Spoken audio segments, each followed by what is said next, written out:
Hello friends and welcome to our channel masters education point. आज की video में हम पढ़ेंगे जनरल प्रोविजंस रिगार्डिंग इंपोर्ट।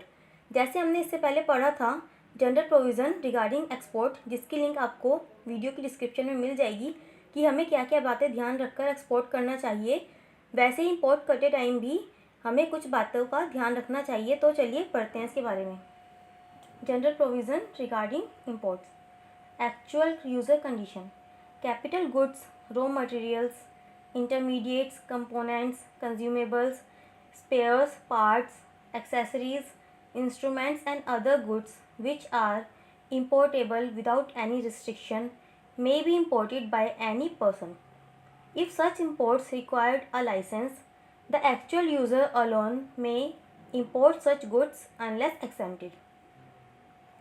जो भी कैपिटल गुड्स होती है, रॉ मटेरियल्स होते हैं, intermediates, components, consumable, spare parts, accessories, instrument या कोई अदर गुड्स जो कि बिना रिस्ट्रिक्शन के इंपोर्ट की जा सकती है, वो किसी भी पर्सन के थ्रू इंपोर्ट की जा सकती है। लेकिन उस गुड्स के लिए अगर लाइसेंस की नीड होगी तो खाली एक्चुअल यूज़र ही उस गुड्स को इंपोर्ट कर पाएगा। Second hand goods, all second hand goods except second hand capital goods are restricted for import and may be imported only in accordance with the provisions of the policy. Import of second-hand capital goods, including refurbished या reconditioned spares, are allowed freely, except personal computers या laptops, photocopier machines, air conditioners, diesel generating sets, which will be allowed against a license. सारी तरह की second hand goods second hand capital goods को छोड़कर import के लिए restricted होती है और सिर्फ पॉलिसी के प्रोविज़न के अकॉर्डिंग ही इंपोर्ट की जा सकती है। सेकेंड हैंड कैपिटल गुड्स जिसमें रीफर्बिश्ड या रिकंडीशन स्पेयर्स भी इंक्लूड होते हैं, उनका इंपोर्ट बिना किसी लाइसेंस के किया जा सकता है, एक्सेप्ट पर्सनल कंप्यूटर्स या laptops, photocopier machines, air conditioners, diesel generating sets जो कि लाइसेंस होने पर ही इंपोर्ट किया जा सकता है। Import of gifts. Import of gift shall be permitted where such goods are otherwise freely importable under this policy. केवल वही गिफ्ट परमिटेड होंगे जो फ्रीली इंपोर्ट हो सकते हैं इस पॉलिसी के अंदर। Next, import on export basis, new और second hand jigs, fixtures, dies, moulds, patterns, press tools, construction machinery, containers, packages meant for packing of goods for export and other equipments may be imported for export without a license on execution of legal undertaking या bank guarantee with the customs authority. New और second hand jigs, fixtures, dies, molds, patterns, press tools, construction machinery, containers या packages exports goods की packing के लिए और other equipments ये सब import हो सकते हैं एक्सपोर्ट पर्पस से बिना किसी लाइसेंस के, लीगल अंडरटेकिंग या बैंक गारंटी एग्जीक्यूट करके कस्टम्स अथॉरिटी को। नेक्स्ट है re import of goods abroad, capital goods, equipment, components, spare parts and accessories whether imported or indigenous may be sent abroad for repairs, testing, quality improvement or upgradation of technology and re-imported without a license. Capital goods, equipments, spare parts और accessories चाहे imported हो या अपनी country की हो, जिनको repair कराना हो, क्वालिटी इम्प्रूवमेंट कराना हो या टेक्नोलॉजी अपग्रेडेशन कराना हो, उन्हें बिना किसी लाइसेंस के भेजा जा सकता है और री इम्पोर्ट कराया जा सकता है। Next is import of machinery and equipment use in project abroad.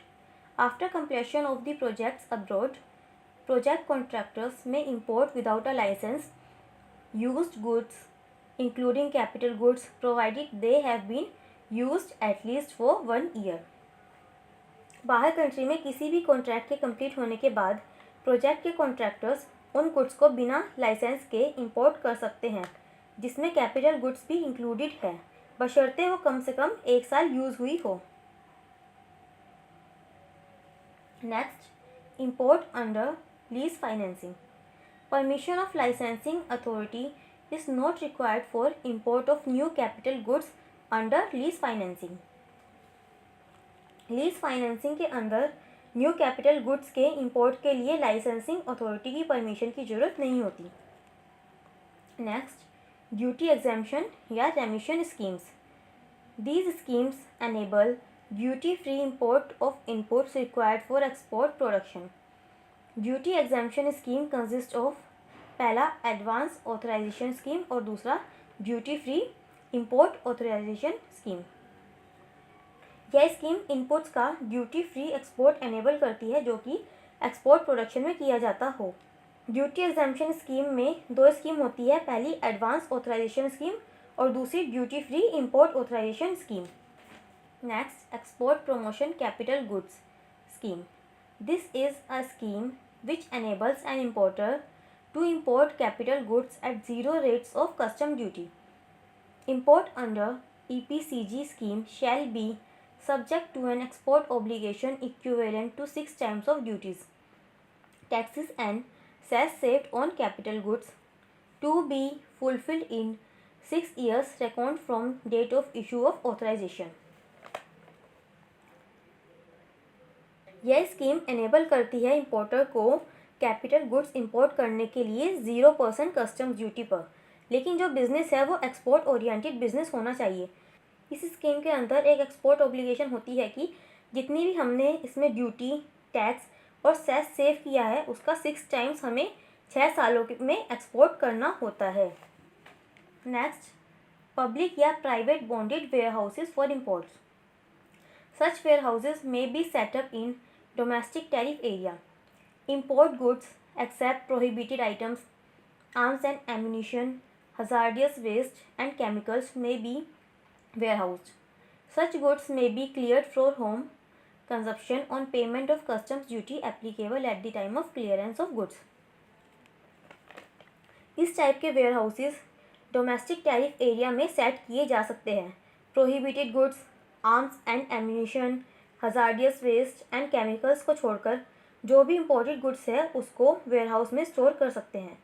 In goods को कंजप्शन के लिए अपने साथ लाया जा सकता है एप्लीकेबल कस्टम्स ड्यूटी पे करके। Next, importability of goods by EOU, SEZ, ESTP, STP, BTP units. Export oriented units, special economic zones, electronics hardware technology parks, software technology parks, biotechnology parks may import all type of goods without payment of duty. This includes capital goods as defined in the policy required by it for manufacture of goods including repair, remaking, re-engineering and rendering of service. Trading units, however, are not covered under these schemes. Export oriented units, special economic zones, electronics hardware technology parks, software technology parks, biotechnology parks सभी type की goods import कर सकते हैं duty की payment किए बिना। इसमें capital goods included है जो कि पॉलिसी में डिफाइन है, जो गुड्स की मैन्युफैक्चर के लिए यूज़ होती है जिसमें रिपेयर, रीमेकिंग, री इंजीनियरिंग और रेंडरिंग ऑफ सर्विसेज इंक्लूडेड है। ट्रेडिंग यूनिट्स इन स्कीम में कवर नहीं होती। तो दोस्तों, आज की वीडियो में बस इतना ही। अगर आपको हमारी ये वीडियो पसंद आई हो तो लाइक शेयर ज़रूर करें और ये लाल वाला बटन भी दबाना ना भूलें, जिससे कि मेरी कोई भी आने वाली वीडियो आप मिस ना कर पाएँ। और अगर आपका कोई टॉपिक है जिसमें आपको प्रॉब्लम है तो आप हमें कमेंट करके बता सकते हैं। Thank you.